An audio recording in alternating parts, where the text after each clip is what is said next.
PSSI sangat kecewa dengan perlakuan pemerintah Singapura kepada tim nasional Indonesia. Hal itu disebabkan karena dilarangnya 4 pemain Indonesia, yakni Elkan Bagnot, Victor Iqbonevo, Rizky Dwi, dan Rizky Ridho dilarang tampil di final leg kedua pada Minggu malam.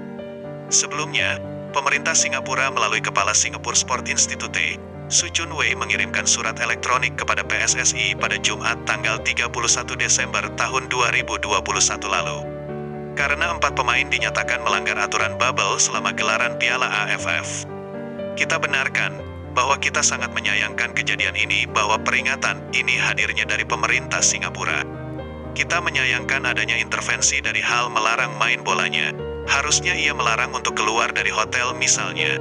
Ini yang menjadi nota protes kami, tutur Sekretaris Jenderal PSSI, Yunus Nusi saat dihubungi media Indonesia pada Sabtu sore. Kita tidak habis pikir dengan pemerintah Singapura terkait kejadian ini. Kami sudah mendapatkan denda dari AFF karena 4 pemain tersebut melanggar aturan bubble pada tanggal 23 Desember lalu. Kami sudah membayar denda itu.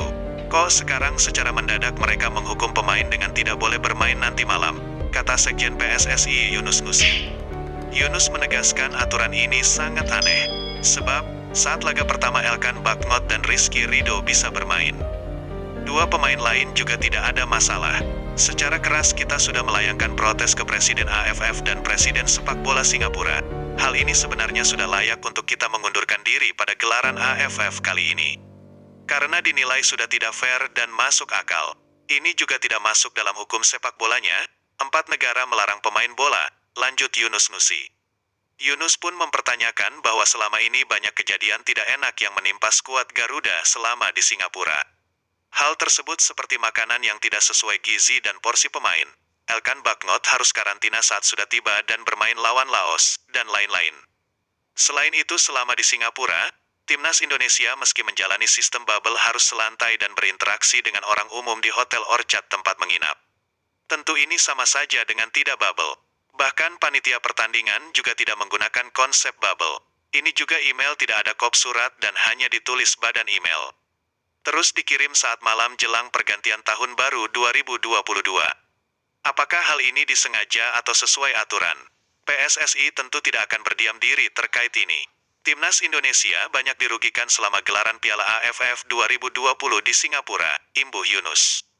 Terkait masalah ini, Ketua Umum PSSI Muhammad Iriawan sudah memerintahkan agar PSSI menulis surat banding kepada pemerintah Singapura. Ofisial PSSI yang berada di Singapura seperti Yunus Nusi, Wasekjen Mike Ira Puspita, Direktur Teknik Indra Syafri, Manajer Sumarji pun bergerak cepat. Selain melakukan banding ke pemerintah Singapura, PSSI juga berkomunikasi dengan Sekjen AFF. Di lain pihak Duta Besar Indonesia untuk Singapura, Suryo Pratomo mengatakan dirinya baru mendapat informasi lanjutan dan terperinci pada Sabtu siang.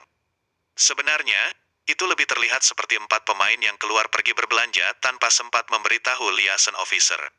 Kemudian sekembalinya, ia terlihat oleh pihak hotel. Itu kejadian pada tanggal 21 November lalu, tutur Tommy, sapaan akrabnya. Namun sebenarnya itu sudah dibicarakan kepada pihak manajemen tim bersama Komisi Disiplin pada tanggal 30 November lalu. Bahwa halnya, aturan itu juga berlaku secara negara Singapura keseluruhan. Mengapa pemerintah melakukan intervensi? Karena negara sendiri melakukan sistem bubble, tuturnya.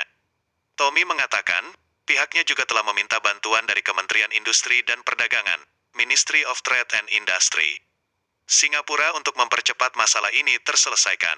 Namun memang, hal ini terjadi dalam waktu yang singkat dan berdekatan sehingga sulit untuk diupayakan sementara.